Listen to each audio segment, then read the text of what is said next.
Feels like all the lives have changed. Maybe when I'm older it'll all calm down, but it's killing me now. What if you had it all, but nobody to call? Maybe then you'd know me. 'Cause I've had everything, no one's listening. That's just you lonely. I'm so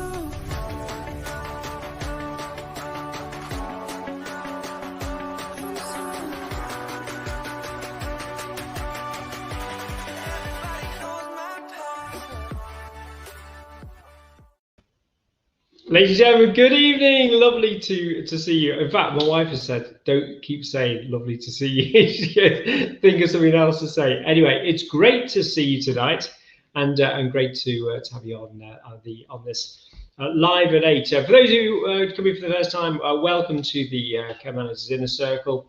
It's our inner circle, created 4 years ago in order to support us amazing managers. And as we know, the mantra here is sharing is caring. And for guys, let me just remind you, recently there's been so many people saying, just email out that document or that template. Please, guys, we don't email out individual documents. So between yourselves, the rule is, the accepted rule is we load up to the file section so we can all share the beautiful sharing, because that's what it's all about. So it's safe sanctuary, it's a safe place of safety to recharge, to grow, and that's what I want to talk about tonight, ladies and gentlemen. It's about growing you as individuals. You've always got to have a vision, but you must be continually growing as people, and that's why I want to talk about self-development. And someone says, where's the ukulele? The ukulele is here. So do you like our new boudoir? This is the new boudoir for the inner circle. So anyway, here's a little bit. Someone said, "Roy, where's your ukulele gone?" Well, let me just tell you. So, and remember, if you're watching on Catch Up, hashtag Catch Up, and please like and share, and just bring other managers in. If you know of another manager, then what happens now is they automatically enter if you know them and you're in the inner circle. So there you go. So good to, as the wife says, don't keep saying good to see you. Anyway, good to see you. So. We'll start with a little bit of music first. Two things. I can't play the ukulele and I can't sing. I could navigate the oceans on a homemade boat, fly across the desert in a 10-pound note. I could do most anything. If where I go, if I could take your love with me. Stick with it, stick with it. Tame the wildest animals with just one step, even take my chances with a polar bear. I could be in mortal danger, I wouldn't care if I could take your love with me. And so you made me a promise, told you to sing, that you'll always be around, and you'll stay true and honest, as I need you in my pocket, in my heart and in my head. Just have to find a way, take everywhere I went. And so you bought me ukulele with a message inside. Always take it with me, never leave behind. And everywhere I play it, keep you in mind. I could take your love with me, and I could take your love with me, and I could take your love with me.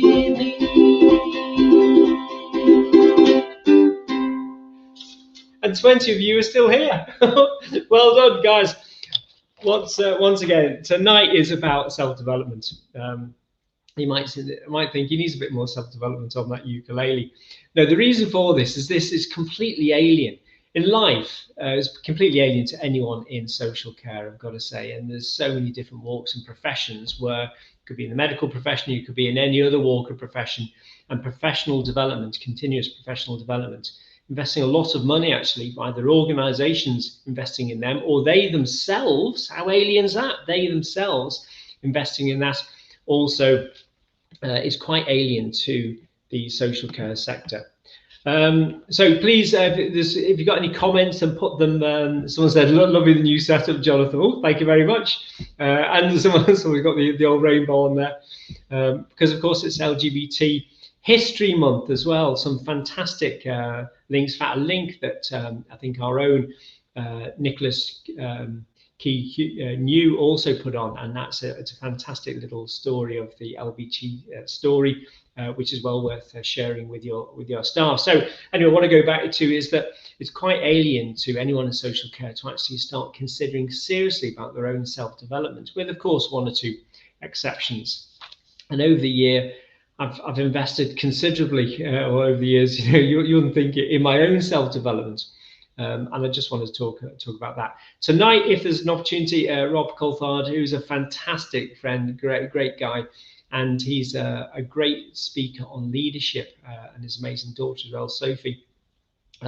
He might make it on a little bit later on, and I'm going to invite him in just to talk about self-development. If he doesn't make it, not to worry. I think Robert is actually messaging me. Hold on, let me find out who's there. I think, yeah, no, he just sent those over.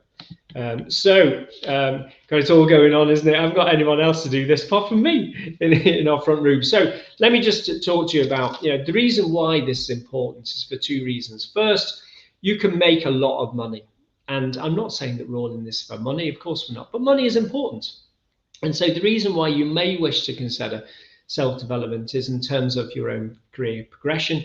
And also you can then, because in life you get paid in accordance with the value you provide. It's as simple as that. And that's why the likes of surgeons get paid a whole lot more, because they themselves can bring a lot of value. And also why plumbers, that's why if you've got a leak, you will pay a plumber a hell of a lot of money in order to solve that leak. And I can just see our Rob. Are you there, Robert, sir? Hold on, let me just see. Hold on, there he is. Hello, sir. There we are. How are you doing? Welcome, my friend. How are you? I'm great, mate, and it's good to see you. It's good to see you. Thanks for the invite. Hey, you are looking very chilled, my friend. You caught me. One, we've got a webinar on wine, and I've just on wine.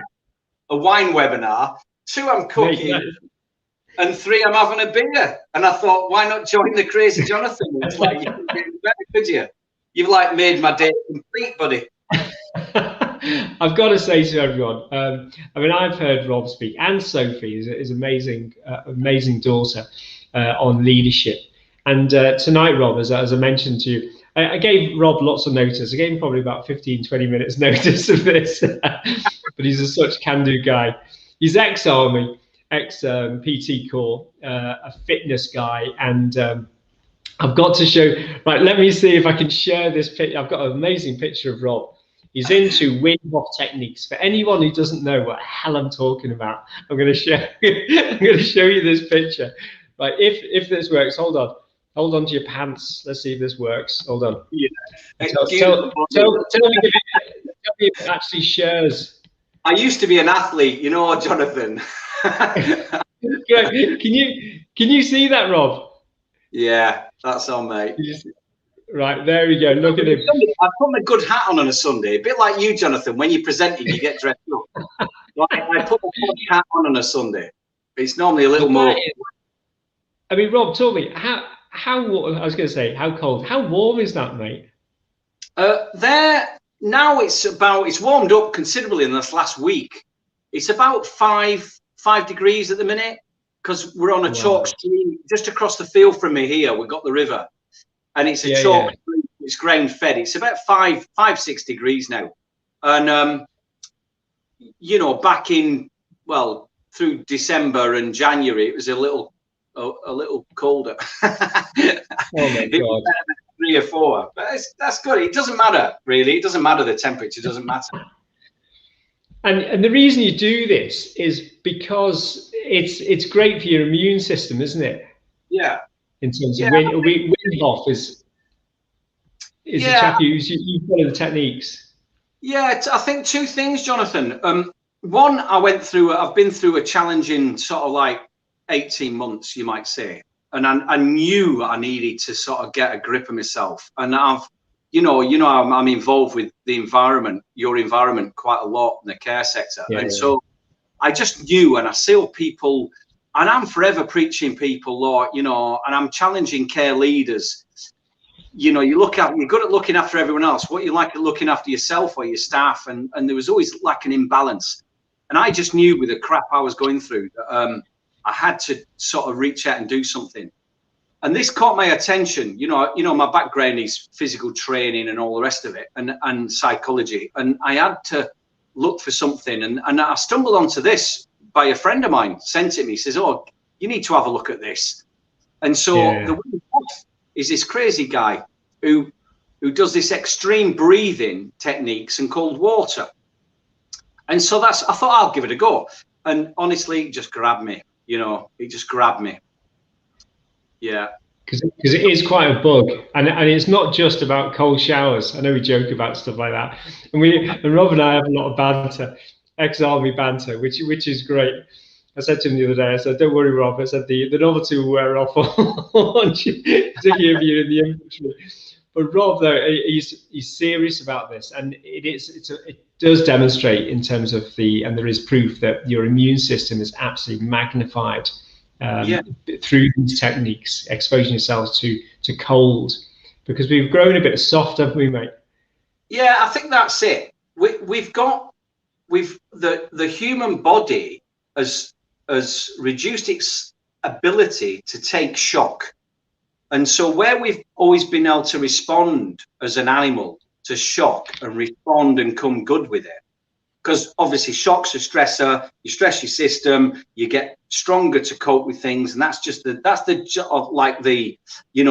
let's say the ethos behind it. And so when I saw this about cold water immersions and challenge yourself, I'm quite a spiritual guy. I'm not a religious guy, but I'm quite a spiritual guy. I saw it as a way to sort of searching yourself for who you are and to challenge yourself. And then when I picked up the Wim Hof material about, firstly, the breath control, holding breath. And then I didn't do it for anything other than immune system and meditation to help me sink into this deep, beautiful place, just to control and the well-being stuff. So I did it purely for that. Then I got into the cold water, just starting by a little shower, 10 minutes, 10 seconds on, freezing, and built up to that. And I didn't, you're not we're like, Jonathan, our history. You're going to jump a few steps. So I went from basically having a little cold shower, going, bollocks, I've got the hang of this, leaping into a river in white water in the free. I leapt into this river at night and popped up about 20 meters down the river, like in snow everywhere, and thought, all right, you're right, I've got the hang of this. And I wouldn't suggest that to anyone, but the cold water immersion and the basis behind it is it shocks your system and it allows your body, and it's providing you control it. It's about your body being shocked and controlling and responding, so that the fight against immunity is just phenomenal. But I find it great for the well-being. I really do. But you can tell through your posts, your Facebook posts, you're absolutely elated. I mean, Rob, tonight, the topic is about self-development, and I just feel in terms of a sector, it's completely alien about people investing in themselves. There seems to be a culture where they thrash themselves at work, they go home, they thrash themselves at work, they go home. And there seems to be this cycle, and there doesn't seem to be this idea or this culture of actually investing. And I'm talking about money, not just time as well, but putting money aside for your own self-development, because you've got a vision, you've got an idea, you've got a goal of where you want to be, and therefore you're going to make probably the best investment in your life, which is in yourself. And there seems to be this there seems to be reluctance, but also this cultural barren landscape when it comes to people in social care. Other professions do it, the medical profession do it. They wouldn't think anything about investing here in their own sort of profession. And it's something which, I was keen to, you're in the personal development world, Sophie's in the personal development world in terms of, outstanding training. But what's your own view about people sort of investing in themselves and taking the time and the money as well? Well, it's not hard. People think, oh, it's always a hard job. And again, Jonathan, I know you were at the forefront of this with your staff and people. So, but I'm talking about I'm in and out of care organisations all day, and what I see is tremendous care for residents and everyone else, but I see a massive lack in care for themselves. And what we fail to understand sometimes, that if we don't manage, I call it the care athlete, let's call it. Yeah. You've got to care for yourself. You've got to be an athlete. I'm not on about an Olympic runner or anything like this. I'm on about you've got to invest in yourself, because you've got to lead yourself effectively before you can lead others efficiently. And what we've got is a lack of self-care and a lack of organizations, collectively, care organizations, looking after their people. And I'm forever saying to I couldn't agree more. And I'm going, okay, you've got a great, what's your well-being policy for your own people? Have you got a well-being champion? What's your strategy for developing and managing well-being of your people? Because, with what me and Sophie do and what we've been doing, we analyze people, and I'm seeing this trend going down and down, Jonathan, where I'm seeing the increase of burnout and stress massively going up, but both in the personal world and the working care world. And so it's impacting on people's personal worlds as well. And and leaders have got to take time to just go, right, what do we do about this? Robbie, but you see this on the inner circle. I mean, time and time again, you get people just going, I'm out of here. That's it. I've had enough. And I can fully understand that. But it's such a shame when you see fantastic talent and all that years experience then lost to the social care sector. It's a real travesty. It is just, it mirrors the sporting world where you've got elite athletes. What you have in that world, you have young elite athletes getting burned out by, let's say, coaches and whoever, throwing mum and dad and whoever, throwing the kitchen sink at them and too much, and they burn out. And then they leave, and then we don't have elite athletes at the top. And it's exactly the same in the care sector. Jonathan, I've done the stats on it. I've been doing, I'm a stats guy. I've been doing stats with the head of the Treasury stats guy in London, so on care staff. They like stats. What you guys are like. And it's like, God, the volume of a phenomenal talent getting lost because guys and girls are getting burned out and they're not getting carried through to becoming phenomenal managers. It's just it's just bad.